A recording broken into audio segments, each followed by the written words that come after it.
کو حضور نے دیکھا، اس نے میلے کچیلے کپڑے پہنے، تو حضور نے ٹھنڈی آہ بھری، فرمایا کاش یہ دھو کے کپڑے پہنتا۔ ایک شخص کو دیکھا بال بکھرے ہیں، کنگھی نہیں کی، تو حضور فرمانے لگے کاش یہ کنگھی کر لیتا۔ نفاست پسند آدمی پہ نا بوجھ بنتا ہے۔ جو آدمی، آپ کو پتہ ہے کہ امام شافعی تو فرماتے ہیں جمعے والے دن غسل کرنا واجب ہے، ماتے غسل نہ کرے تو جمعہ ہی نہیں ہوگا۔ اگرچہ ہمارے امام صاحب کے نزدیک سنت ہے۔ یہ سنت کب بنا؟ ایک دن نہ بہت سارے لوگ اپنے اپنے کام سے اٹھے مسجد میں آ گئے، مسجد نبوی میں۔ کوئی کسان تھا تو کھیت سے اٹھ کے آ گیا، کوئی مزدور تھا تو مزدوری سے اٹھ کے آ گیا۔ تو مسجد میں جب بہت سارے لوگ جمع ہوئے نا، تو بعض لوگوں کو دقت محسوس ہوئی، تو رسول کریم علیہ السلام نے فرمایا کتنا ہی اچھا ہو کہ تم جمعے والے دن نہا کے آیا کرو۔ بس وہ صحابہ کا مزاج ہمارے والا نہیں تھا کہ تفصیل بتائیں، حکمت بتائیں، ملے گا کیا، ثواب کتنا، نہ نہائیں تو گناہ، یہ کوئی نہیں۔ حضور نے کہا کہ نہا کے آؤ تو کتنا ہی اچھا ہے۔ پھر کسی صحابی نے کبھی بھی بغیر غسل کیے جمعہ ادا ہی نہیں کیا، کسی نے بغیر غسل کے کبھی جمعہ ادا ہی نہیں کیا نا۔ اسلام بڑا خوبصورت دین ہے۔ حضور نے فرمایا جو کچا پیاز کھائے وہ مسجد نہ آئے، پہلے مسواک کرے، دانت صاف کرے، پھر آئے۔ نبی پاک صلی اللہ علیہ وسلم نے فرمایا جو کچی مولی کھائے مسجد نہ آئے۔ مولی کھانا جائز ہے، پیاز کھانا جائز ہے، لیکن منہ سے بدبو آتی ہے۔ نبی پاک علیہ السلام کا ظاہری حسن کیا بات ہے۔ میلاد مبارکہ میں نبی پاک علیہ السلام کی جو چیز بڑی کھل کے واضح آتی ہوتی ہے وہ رسول اللہ کا حسن و جمال ہے۔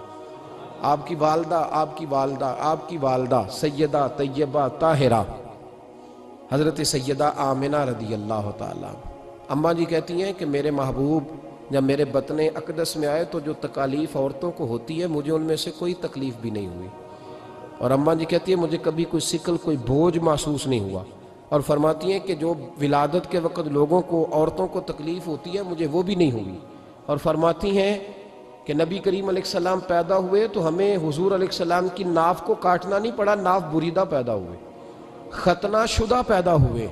آپ کو پتہ ہے عورتیں غسل دیتی ہیں بچے کو پیدا ہونے کے بعد، لیکن میرے محبوب نے سجدہ ہی کر لیا پیدا ہوتے ہی، امتی امتی کہتے ہوئے پیدا ہوئے۔ حق نے فرمایا کہ بخشا الصلاۃ والسلام، اور پہلے سجدے پر روز ازل سے درود۔ میرے امام فاضل بریلوی کا جو انداز تکلم ہے نا، اس کی بھی حد ہی کوئی نہیں، کوئی حد ہی نہیں، کہاں تک ان کی محبت جاتی۔ کہنے لگے پہلے سجدے پہ روز ازل سے درود، یادگاری یہ امت پہ لاکھوں سلام، یادگاری یہ امت پہ لاکھوں سلام۔ بتائیے بغیر وضو کے، بغیر غسل کے سجدہ ہو جاتا ہے؟ تو حضور نے سجدہ کر کے بتایا کہ اللہ نے مجھے پاک صاف پیدا کیا ہے۔ نبی پاک صلی اللہ علیہ وسلم کی والدہ نے جب یہ باتیں ارشاد فرمائیں تو لوگوں نے پوچھا ان سے کہ اماں جی پھر آپ ایک جملے میں بتائیں کہ ماجرا سارا کیا تھا، آخر ایک ولادت تو ہوئی نا، آپ کے وجود اطہر سے ایک بچہ تو نکلا، تو یہ کیا تھا؟ تو سیدہ آمنہ فرمانے لگی خارج منی نور، بس میرے وجود سے ایک نور نکلا ہے، بس میرے وجود سے ایک، اور روشنی آتی جاتی ہے تو کسی کو تکلیف نہیں دیتی، ایک نور نکلا۔ میرے رسول کریم علیہ السلام کو ظاہری حسن بھی کمال دیا، اور پھر حضور کی نفاست پسندی، صفائی پسندی۔ نبی پاک جب بات کرتے تھے نا تو حضور کے دانتوں سے نور نکلتا، اس کے باوجود حضور ہر وضو کے لیے مسواک کرتے۔ میں نے ہر نماز کے لیے نہیں کہا، میں اپنے لفظوں کا ذمہ دار ہوں۔ کس کے لیے بولیں آپ حضرات؟ ہر وضو کے لیے، یعنی اگر نبی پاک نے وضو نماز کے لیے کیا تب بھی مسواک کی، اور اگر قرآن شریف کی تلاوت کے لیے کیا تو پھر بھی مسواک کی، کسی اور موقع کے لیے وضو فرمایا تو پھر بھی مسواک کی۔ اور سیدہ عائشہ فرماتی ہے جب بھی حضور گھر سے نکلنے لگتے پہلے مسواک فرماتے، حالانکہ رسول پاک کے دندان اقدس تو نور والے تھے، ضرورت ہی نہیں تھی۔ ہماری تعلیم کے لیے نفاست پسندی۔ ایک بات میں نے شروع کرنی ہے پر آپ نے ناراض نہیں ہونا، پہلے وعدہ کر لیں، جڑے نہیں بولے انہوں نے کی ارادہ ہو جانا ہے، چلو ہو جائے، کوئی گل نہیں، خیر ہے، ہو جائیں آپ ناراض۔ نبی پاک نے بڑی مونچھیں نہیں پسند کی، حضور کو اچھی نہیں لگتی تھی۔ ایک بات پوچھتا ہوں آپ سے، یہ درد دل ہے میرا اور صرف سمجھانے کے لیے عرض کر رہا ہوں، کوئی تنقید نہیں، اللہ تعالیٰ مجھے نیت کا وضو عطا کرے۔ ایک بات بتانا، اگر بہو کھانا پکا کے لائے اور سالن سے بال نکل آئے تو پھر اس کا کیا حال ہوتا ہے؟ کئی تو بوڑھے پلیٹ اٹھا کے دیوار میں مارتے ہیں، ایسا ہی ہوتا ہے نا بھئی یہ کیا ہے؟ اور اگر کبھی روٹی سے نکل آئے تو بیوی صاحبہ کا کیا حال ہوتا ہے؟ یہ کوئی طریقہ ہے کھانا پکانے کا؟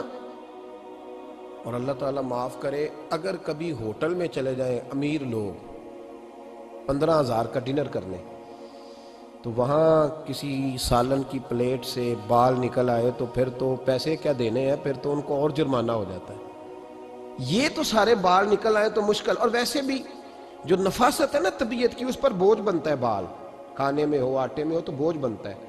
تو بڑی مونچھوں والا دوست بھائی بزرگ جب پانی پیے گا تو بال پانی میں جائیں گے کہ نہیں جائیں گے؟